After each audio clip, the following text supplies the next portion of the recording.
Yesu ashimwe. Mbese muraho bana b'Imana, reka nongere mbasuhuze bifuriza ubuntu, amahoro n'urukundo biva ku Uwiteka ngo bibane namwe. Tugire amahirwe akomeye muri uno mwanya ko twongeye kuronka uburyo bwo kwiga ijambo ry'Imana nk'umutsima w'ubugingo ubasha gutuma duhoraho, ubasha kubona tubona ubuzima bw'iteka ryose. Reka mbere yuko twinjira muri ryo bicaye bufi umutima cyane dusenga Imana. Urakoze Imana igira neza, uhora uhabwa icyubahiro. Amen. Gushimira amahirwe duhaye muri kano kanya kugira tubane nawe mu ijambo ryawe. Turaretse Umwuka Wera ngo aze atuyobore muri ryo. Imitego Satani yateza kugira ngo ijambo ryawe ryo kugira aho rihagarara muri twe itsindwe mu izina rya Yesu. Amen. Ahubwo imitima irukurikiye ntabwo tubivuga umusaruro uba ukwiyegurira. Utugirire neza gukuru Wera mu izina rya Yesu. Amen. Amen. Tugeze ku cyigisho cya gatatu cy'iki gihembwe, aho tugomba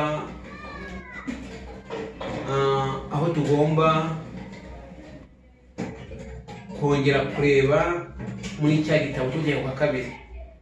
Tumaze icyigisho cya kabiri twaraga ngo ibyo twigira ku mateka ya Mose byari byinshi cyane.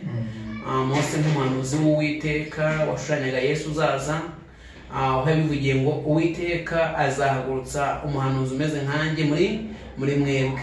Ni ukuvuga ngo Mose ubwe yari ameze nka Yesu nawe ubwo bivuga kandi ijambo ry'Imana ryamuvugiyemo. Twarebye byinshi kuri we mu kwicisha bugufi kwe, mu kwihangana, mu kwigisha atareka awuhozaho akigisha buri munsi yigisha iby'Imana. N'igihe urubyiruko rwari ruje rushyashya nabwo akomeza akabigisha. Uyu munsi rero tugiye kureba isezerano rihoraho, nibyo tugiye kureba muri kino cyumweru cyose. Nakiriye Janvier tugiye kubana muri kino cyigisho, nakiriye na Paul udufasha ku buhanga bw'ibyuma, ndetse namwe ndabakiriye mu izina rya Yesu. Mu nyemerero muri kino gitondo dutangire tureba ingingo y'ejo kuzatubashije nimugoroba, aho twagomba kuyireba ariko kubera igihe bitadukundiye reka mbahe ikaze twumva iyi ntangamarara cyangwa introduction cyangwa technology kugira ngo twumve icyo batubwiraga mu ncamake twinjira ku ngingo ku cyumweru. Isezerano rihoraho tuzagira bityo kwibukwa tuboneka mu itangiriro 14 ku murongo wa 7 hatubwira ngo kandi nzakomeza isezerano ryanjye nawe n'urubyaro rwawe ruzakurikiraho rigeze ibihe byose, ribe isezerano rihoraho kugira ngo nkubere Imana wowe n'urubyaro rwawe ruzakurikiraho. Aya ni amagambo Uwiteka yabwiye Nowa mu nyuma y'umwuzure muri kino gice igihe hamaze kurimbuka isi. Ntabwo ati nzakomeza isezerano nawe rizahoraho, si iryawe gusa ahubwo n'urubyaro rwawe isezerano rizaba ari iryawe. Bivuze ngo natwe ko turi umwe muri abo ngabo iri sezerano rihoraho kuri twebwe cyane. Batangiye batubwira hano mu ntangamarara atubwiye ngo nuko mbona marayika wundi aguruka aringanije ijuru afite ubutumwa bwiza bw'iteka ryose ngo abubwire abari mu isi mu mahanga yose n'imiryango yose n'indimi zose n'amoko yose.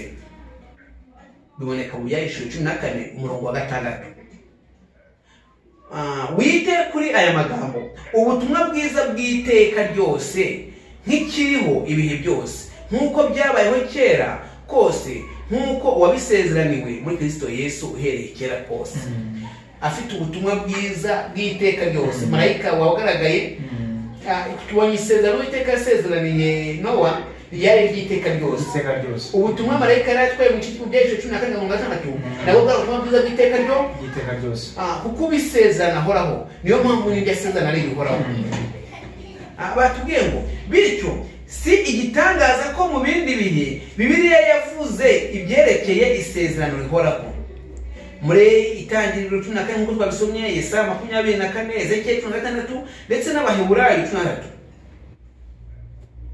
Kubera ko inshingiro y'ubutumwa bwiza ari isezerano, kandi ishingiro ry'isezerano rikaba ubutumwa bwiza. Mwumve equation. No equation, no equation. Ishingiro ry'ubutumwa bwiza ni isezerano. Noneho isezerano ni ishingiro ry'ubutumwa bwiza. Kimwe gifite ikindi n'ikindi gifite ikindi. Imana mu buntu bwayo bukiza Imana mu buntu bwayo bukiza n'urukundo rwayo iguha agakiza ku buntu atari uko gakwiriye, ndetse bikaba bidashoboka no kugakorera ngo ukigezeho. Nawe rero icyo usabwa ni ugukunda Imana yawe n'umutima wawe wose n'ubugingo bwawe bwose n'ubwenge bwawe bwose n'imbaraga zawe zose. Imana mu rukundo rwayo yahaye umuntu agakiza ku buntu nta kiguzi, nta n'icyo kubona, nta n'ikintu umuntu ashobora gutanga kugira ngo abone ako gakiza. Iyi mpano uri ko umuntu yarageneye gupfa ko yabonye umukijije, umuntu wese yarageneye gupfa, ariko no mu buntu bw'Imana Imana iritanga ubwayo irapfa mu cyimbo cyacu iduhaza ku buntu.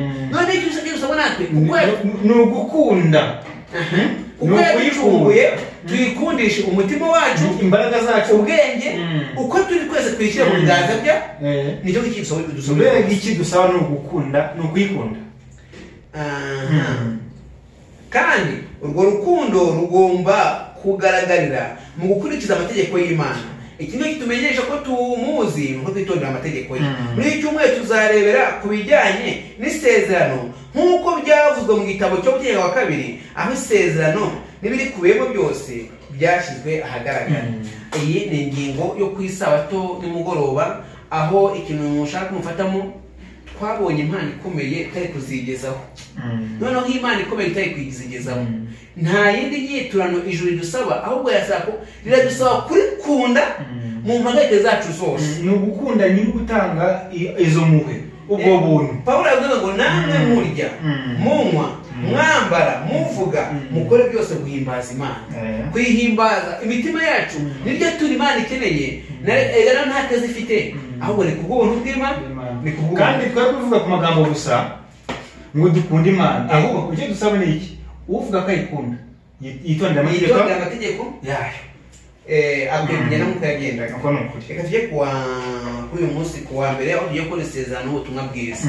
Twabonye ko isezerano n'ubutumwa bwiza ari ibintu bifatanye, biromatanye. Batangiye tubwira ngo muri Bibiliya yose isezerano n'ubutumwa bwiza ntibisigana.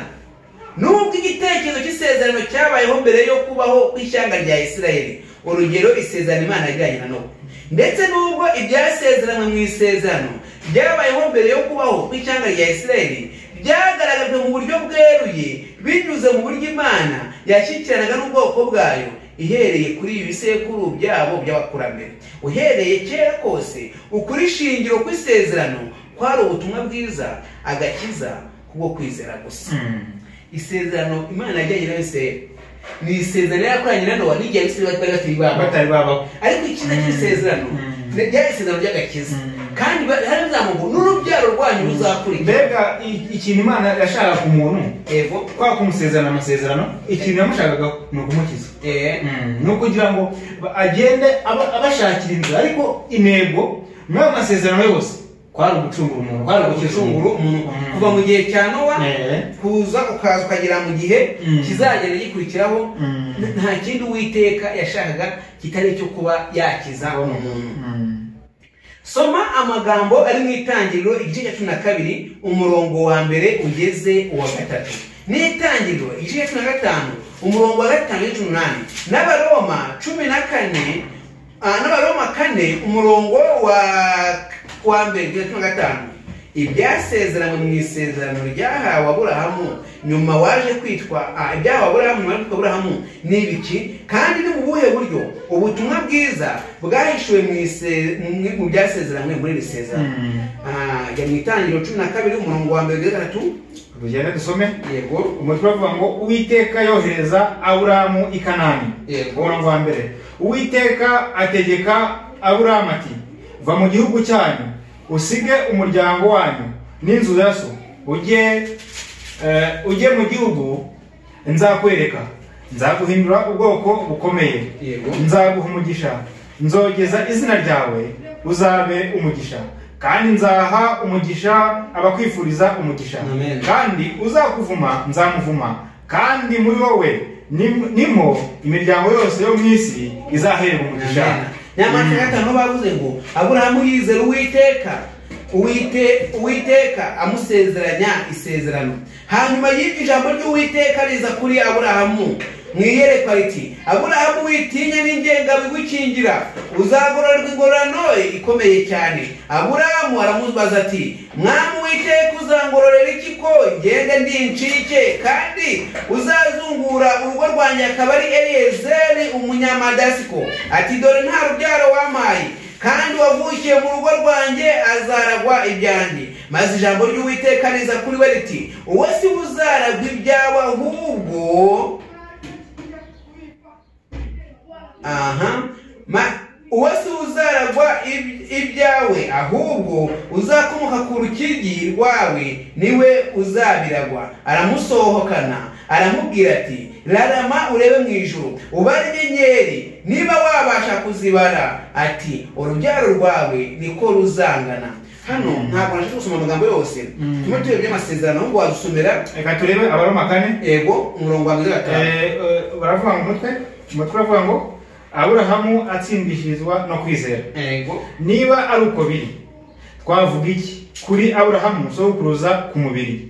Iyo Aburahamu yaratsindishirizwe n'imirimo abafite icyo yirata, ariko si imbere y'Imana. Mbese ibyanditswe buvuga iki? Nibivuga ngo Aburahamu yizeye Imana bimuhaniriza no gukiranuka. Nyamara ukorera ibihembo bye nibimuhaniriza no guherwa ubuntu, ahubwo abyita ubwishyu. Ariko rero udakora ahubwo akizera atsindishiriza abanyabyaha. Kwizera kwe kumuhaniriza no gukiranuka. Amen. Hano Janvier Aburahamu yizeye Imana, yizeye amasezerano y'Imana, nuko atsindishizwa imbere y'Imana. Nyamara imvugo si ubuntu buciriritse. Kwizera mu gihe cyo nizengo kuko Yesu yadupfiriye ibintu byose bitsifaye ukabifata nk'ibintu byoroshye. Ntabwo ukwizera ntabwo ari ubuntu buciriritse. Ariko kuko tugiye muri Yakobo dusanga ko ukwizera kwa Aburahamu kwajyanaga n'ibikorwa. Niyo mpamvu tunyisoma ngo niba tuvuga ko tumuzi tugomba kwitondera. Mu byigisho byatamwe twagiye turebera hamwe Aburahamu ikintu cyamusabye gukora kuva iwabo atazi aho yerekeza, kumvira Imana gusa, akizera gusa. Nukuvuga ngo kwizera amasezerano twabonye mu ntangamara yo kwisa cy'umugoroba, twabonye yuko nubwo Imana yari itari kubyibonera ariko natwe tuyigomba kuyikunda n'umutima wacu wose. Ntabwo ari ukugenda ngo twidamarare ngo byose ko birangije se ngo hari ikintu ngensabwa. Oya, hari Imana idusaba kuyikunda n'umutima wacu wose n'ubwenge bwacu n'imbaraga zacu zose. Hari ikintu cy'amunda nkunda ibikorwa by'urukundo. Umuntu ari wakunda narahombye, umuntu ari wakundwa ntabwo ko yahombye. Mu rukundo harimo ibikorwa byiza cyane, mu rukundo harimo ibikorwa byiza. Njya nkunda kubireba igihe ugatekereza ikintu ukayakubona ukabona uwo ukunda arakikuzaniye, ntacyo wamutumye ariko azi ko ugikeneye. Ubushize nibwo bukigisha nabwiye ngo niba hari umugabo ubyuka akaka umugore ibyo kurya, si ahantu haba n'urukundo, ahubwo umugore azi ko umugabo abyuka ashonje. Ariko iki kintu bakiteho tukitaho cyane, gukunda Imana n'umutima wacu wose n'ubwenge bwacu n'imbaraga zacu. No kuvuga ngo bisobanuye ko gukunda Imana yacu, ubwenge bwacu n'imbaraga zacu nta kindi kintu na kimwe tukwiye kwerekeza kwibangikanya. Turya dukwiye kurya twibaza ngo mu kurya ntawe turahemukira Imana. Ngiye gukira umukunzi. Niba ukunda Imana ntabwo yahemukira. Niba uzi ibyo ibuzanye ntabwo uzabikora kuko urayikunda. Iyi myenda ngiye kwambara, ikote ngiye kwambara, ntabwo kwambara ikote bihemukira umukunzi wanjye. Ese uko ndimo ngenda nimarenga mu nzira nta kibazo biteza umukunzi. No kubanga kubwo ubuntu twagiye, kubwo impande zisa n'ubuntu twagiye, turasaba ikintu gikomeye gukundisha Uwiteka ubwenge bwacu, umutima wacu. Iyo ufite umuntu ugasezerana amasezerano yo kubana, hari ingeso zimwe usiga kugira ngo utazamubangamira. Ni ukuvuga ngo hari ibyo wigomwa kugira ngo ugendere hehe, atari uko bitagushimisha kuko noneho wakunze. Kuko hari umuntu mwagiranye amasezerano usabwa noneho kureka bimwe ugasigira ibindi. Isezerano n'ubutumwa bwiza birajyana. Twagiriwe ubuntu n'Imana, twaracunguwe n'ubutumwa bwiza, ariko isezerano tugomba kuryubahiriza natwe. Ku musozi Moriya ibyo byose nyamara Aburahamu yashatse uburyo yakubahiriza ibisabwa ku ruhande rwe mu isezerano binyuze mu kumvira no kubigaragara. Nk'urugero mu Itangiriro 22 ku musozi Moriya, ibyo byose nyamara bibarwa nko kwizera kwe kwamuhanije no gukiranuka. Aburahamu we yasabwaga no kumvira icyo Imana imusaba, kumvira gusa. Akaba ariyo mpamvu ikinyejana byakurikiyeho Pawulo yakoresheje izina rya Aburahamu nk'urugero rw'icyo kubaho agendera ku byasezerano mu isezerano Imana yagiranye n'ubwoko bwe bivuze. Iyo nsanganyamatsiko yumvikana muri Bibiliya yose. Pawulo yongeye kuyikoresha mu Bagalatiya 3:6, aho yongeye kwifashisha amagambo yo mu Itangiriro 15 ku byerekeye kwizera kwa Aburahamu kwamuhanyirijwe no gukiranuka, maze agaruka ku isezerano Imana yagiranye na Aburahamu yerekeye ku mahanga yose azahabwa umugisha binyuze mu rubyaro rwe. Ibyasezerano mu isezerano ni ibya bose, baba Abayuda cyangwa abanyamahanga. Abafite kwizera bazatsindishirwa kuba kwizera bidatewe n'imirimo itegetswe n'amategeko, nubwo igomba gukorwa kubera ko isezerano rikomoka mu mategeko. Ndetse n'igihe Yeremiya yavugaga iby'isezerano rishya yabikoze mu cyerekezo cy'amategeko, ariko isezerano nzasezerana n'inzu ya Isirayeli hanyuma y'iyo minsi ngiri ni ko Uwiteka avuga, nzashyira amategeko yanjye mu nda yabo kandi mu mitima yabo niho nzayandika. Nzaba Imana yabo, nabo bazaba ubwoko bwanjye. Biganisha ku mvugo yakoreshejwe mu gitabo cy'Abalewi, nzagendera hagati muri mwe mbe Imana yanyu namwe mu bwoko bwanjye. Hano icyo kuvuga no muri Yeremiya isezerano n'amategeko ni ibintu byo kujyana, kuko iri sezerano ryaje ritugira neza ngo ritubashishe kumvira amategeko tutari gushobora kubw'imbaraga nyinshi. No kandi ntabwo ari iby'Abayisiraheli gusa, si iby'Abayuda gusa, n'Abagiriki n'abanyamahanga n'isi yose mu kwizera abazabyizera uzizera wese rino sezerano yego wese azajya bizamukorerwa azabibye. None icyo avuga n'ushirabe shaka ku mategeko y'Imana. Iri sezerano ry'abisezerano ryiza kuko ryaje ridushoboza ikintu cyo cyatumye kumvira amategeko y'Imana. Yesu yari asohoza abantu kumvira amategeko y'Imana. Niyo mpamvu hano muri Bibiliya bavuze ngo isezerano nzasezerana nabo, noneho amategeko nzayandika mu nda ku mitima. Noneho nyavanye ku bisate by'amabuye. Muri isezerano bya kera nzashyiramo kode ituma amategeko y'Imana aba umuco wabo muri bo. Ubu tuvugana nta muntu bavuga ngo umuntu wese azi ko gutukana ari icyaha. Niyo umuntu agiye kwikora conscience karaza bivuze ngo umuntu noneho byanditse mu mutima we, ntabwo ari byo asoma mu bitabo nk'uko bimeze. Ni ibintu bimurimo, Imana yarabyanditse. Ni mu buhe buryo iby'amategeko ari mu isezerano ndetse no mu butumwa bwiza bihuye cyane n'ibiri mu butumwa bw'abamarayika batatu buri mu gitabo cy'ibyahishuwe, ubutumwa bw'Imana bw'umubuheruka ku batuye isi. Nuko mbona marayika wundi aguruka aringanije ijuru afite ubutumwa bwiza bw'iteka ryose, avuga rwirenga ngo nimwubahe Imana muhimbaze. Mwubahe Imana muhimbaze. Aho rero afashe amategeko y'Imana 10 yose ayashyize hamwe. Nimwubahe Imana muhimbaze. Kubaha no kwanga no gushyira mu bikorwa ibyo master ari masaba. Iyi ngingo yari kuwa kabiri, yari kuwa mbere, sorry. Ndagira ngo munyemerere ifatanye niyo kuwa kabiri kubera ko namwe witakaza kenshi cyane tugomba kwiga tukarangiza ibyo tugomba kwiga.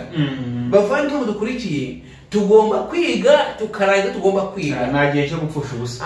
Mushobora ko bitazarangira kuko ni byinshi cyane twarakenewe, ariko ntabwo tuziga amakota amigisho gusa, tuzakwiga bigisho n'ibindi byigisho buri cyumweru aho yacaho icyigisho kuri uru rubuga.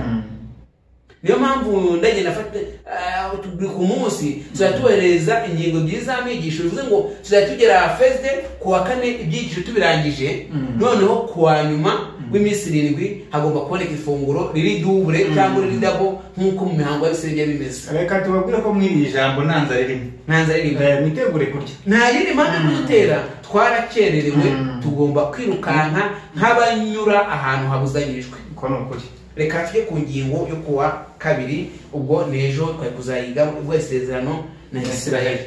Isezerano na Isirayeli. Gukiranuka kwawe cyangwa gutungana k'umutima wawe sibyo bitumye ujyanwa mu gihugu cyayo no guhindura, ahubwo gukiranirwa kwayo mahanga niko gutumye Uwiteka Imana yawe yirukana imbere yawe, kandi no kugira ngo ikomeze ijambo Uwiteka yarahiriye ku basokuruza abantu ba Aburahamu na Isaka na Yakobo. Mu Gutera wa 2:5 umurongo wa 9:5 soma Gutera wa 2:9-27. Ni mu buhe buryo ukuri kw'ibyasezeranyijwe mu isezerano kugaragara muri iyi mirongo? Nayangura kubwira abantu ngo urusengero rw'Uwiteka, urusengero rw'Uwiteka ntabwo ruzaba Babuloni. Icyakora abatumvira Uwiteka bazakurwa i Siyoni. Igihe Uwiteka yavugiraga mu muhanuzi n'abayiti basobanura ibyaha bya Babuloni, berekanye neza ko Babuloni nubwo igaragara mu buryo bw'ahantu, ariko Babuloni mu by'umwuka ni ibyaha biri mu mutima wa Danieli. Ntabwo ari ibyaha biri mu mutima wa Danieli ari ibyaha umwanya inzu y'Uwiteka, ahubwo hari icyo yuko Danieli agomba kuva hazaba kwerimina, azaba kwenda kuko Danieli ari kwizirika mu byaha. Hari Uwiteka bw'Abisirayeli ngo ntabwo ngiye kubajyana muri cya gihugu ngiye guhindura uko ari ikintu cyiza mwakoze, ntabwo mwakirana, ntabwo mwakirana, ahubwo ikintu kimwe bikora ni uko bagituyemo ntibamenye agaciro k'ubwo butaka, ntibamenye ko ari ahera hanjye. Niyo mpamvu birukanya ahantu kuko batamenye uwo ndiwe. Baransuzuguye, bansimbuje ibigirwamana, kuko hanga ari umusozi wanjye waritoranye. Ariko none mbajyanye kubera ko ntabwo ari uko mwakiranye, yego, ahubwo n'ubuntu bwanjye no kugenda kwereka amahanga ko bakiranye. Ikindi musozi isezerano asezeranye na Aburahamu. Ni ukuvuga ngo ibintu byumve neza, ntabwo mbavanye hano ku mpamvu z'uko muri abakiranutsi, ahubwo ni uko ngiye kubajyana hariya ngo mukore ibyarananiye bariya. Mani magambo ibintu bivugiye iki? Izi ntebe twicayeho mu rusengero nitwara gukora bitureba tuzazivaho haza abandi. Umuja w'Imana ngo agiye kubona abona umurongo w'abantu bagenda binjira mu rusengero, ngo intebe umuntu umwe yicayeho, iyi ngiyi iyi ntebe wicayeho, ngo ari kubyiganira abantu 7. Ni ukuvuga ngo umurimo uramutse uwanze, umurimo uramutse uwanze, umurimo w'Uwiteka bwaho kumwizera no gukora ibyo ashaka yagwa gusa hano, kandi uwo mwanya ushakwa n'abantu 7. Kandi hari abantu benshi biteguye mu murimo w'Imana, biteguye kujya mu murimo w'Imana akawukora nta kindi kintu bitayeho. Nkunda kugira ikibazo nkabyibaza kuko abantu banze kumvira Imana mu gihe ibintu byabo bigaragara bikiriya, ubuntu bwabo bugaragara buri wese. Aha nanone hagaragaza isezerano ry'ubuntu Imana yifatanyije nabo nubwo bakomeje gukora amakosa. Ibyo nta gushidikanya bigomba kuba ari uburyo ubutumwa bwiza bukora muri iki gihe, kandi kubw'isezerano basekuruza bahawe byatumye abo mu bisekuru byakurikiyeho bahabwa ubuntu bw'Imana. Itegeko ry'Imana bavuga ngo mpora abana ukiranirwa basangaga kusukura, kubaha Imana kwa Aburahamu byabaye umugisha bamukurikiye, kandi ugezana n'ubu natwe umunsi dushobora gutegura imiryango yacu ejo hazaza. Wenda bazinanirwa bakeneye biri cyabo, ariko twebwe twaratambutse twarabasigiye umurage, aho yango tuzasigire mu rubanza ngo bayadate no babihemukiye. Ahubwo bakibaza umurimo gutanga uyu murage ni uye murage. Ndakunda kubwira ababyeyi iyo bansabye mu kazi nkora nkabwira ngo mujye mumenya ko ikintu cyose mukora muvuga mugenda muri kuraga abana mu buryo mutazi ko nukuri. Uyu munsi hari abana benshi basafaringa ku mibabaro ababyeyi babo bakoze mu gihe abana atari babizi. Ugasanga umwana afite indwara akazigera akira, umwana agiye gusaza muri gereza ku murage ababyeyi bamuhaye mu buryo batari bateguye. Bakutubwira ngo mu gukorana n'abantu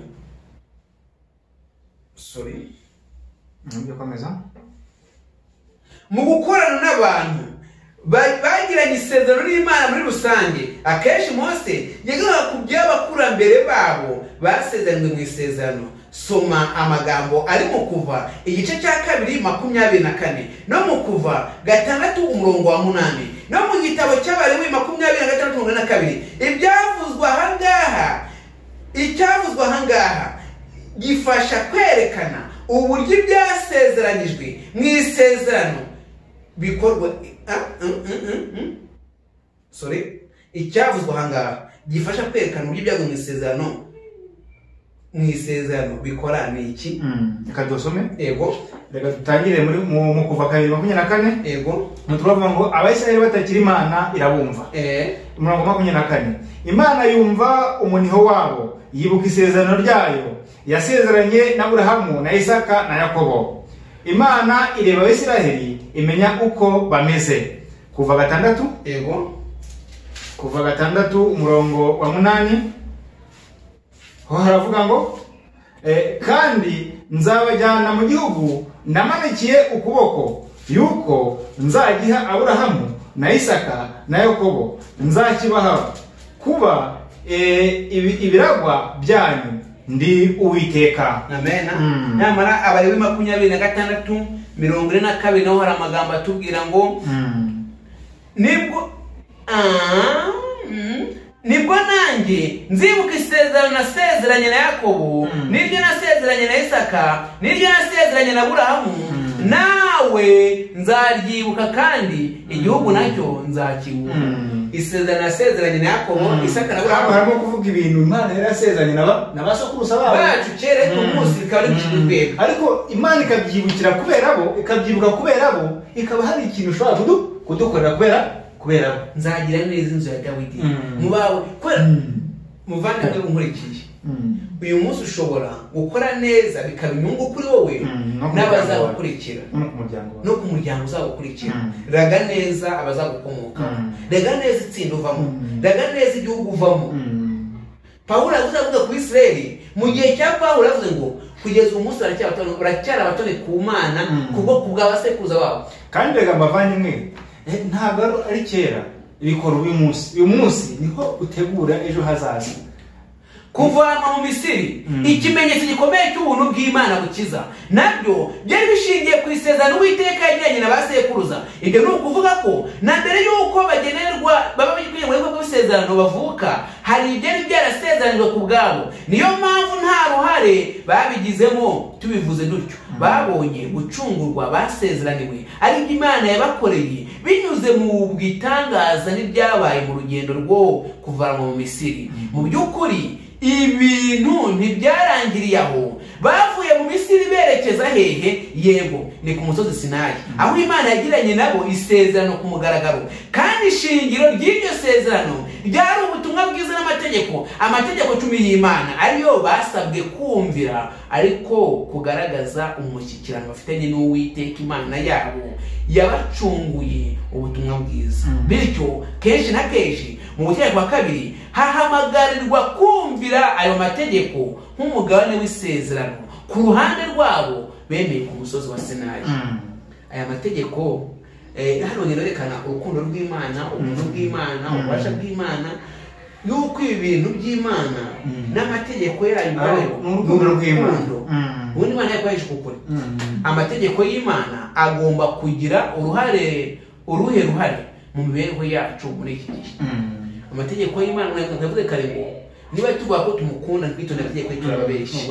Amategeko y'Imana ni igenera shirikanya aho tumukiranye n'Imana. Namwe muzamumize neza ni igihamya cyerekana ko dukunda Uwiteka. Ni ayidi twerekana ko turi iki turabo Uwiteka. Ngo abanyamahanga nibabareba bakareba ukuntu baye ko mategeko y'Imana bazavuga ngo mbese hari ubunyabwara ubwoko buhanye n'abantu. Uzare Salomo byamu kubera kubaha Imana. Abandi bavaga mu bindi bihugu bakaza kureba mbese ubwiza, mbese kino gihugu ni iki cyatumye bigenda gutya. Hari ikintu mu gihe cyose Abayisiraheli bumviraga amategeko y'Imana babaga ubwoko bukomeye, bari abantu bitangaza. Hari ikintu umuntu wigisha yavuze, ndumva mu wayishira avuze ngo kubona umuntu utaragiye mu ishuri igana kaminuza kuba kubaha Imana akaba ariko dogiteri abantu bakamubazaho imiti ni urukundo rw'Imana. Twe abakijwe kubw'ubuntu kandi no kubereka amategeko ari ingenzi mu mibanire yacu n'Imana. Amategeko ni Imana dufite, mu kuyumvira tuba dukoze icyo Imana ishaka. Mu kuyumvira n'umutima wacu tuba dushoje dusaba natwe ku ruhande rwacu. Imana yashoje byatunaniraga, icyo dusaba ni ukumenya amategeko yayo. reka twakunanirana dusenge dusoze reka dusenge. Uwiteka turagushimye turaguhimbaje kuri Imana y'ubuntu kandi igira ibambe, izina ryawe rihimbaje. Tugushimiye amasezerano yose wageranye natwe karaye urukundo, nta kintu wadushakiraga no kudukiza data. Uwiteka turakuraritse kugira ngo wemeze imitima yacu twemere kugukunda kuko nicyo dusaba. Mana nzima, kamere y'umuntu ntabwo yakibashira ano mategeko, ariko uri Imana ikomeye. Iyo dusabye ibintu urongera ukanadufasha. Uwiteka turakuraritse ngo ture mu mitima yacu. Amen. Ifasha umuntu wese ibyamunaniye yaba amategeko yewe ikintu wagiye kwandika mu mitima yacu bujya kirakomeye. Nicyo kikugaragaza. Uwiteka turakwinginze ngo uze uture mu mitima yacu kuko uri amategeko. Niyo akugaragaza, niyo agaragaza ubasha bwawe. Niyo mpamvu rero tugusenze muri uyu munsi kugira ngo utubashije ibyatunaniye. Amen. Nibyo niko gusenga kwacu kubwa Yesu umucunguzi wacu yakoze. Amen.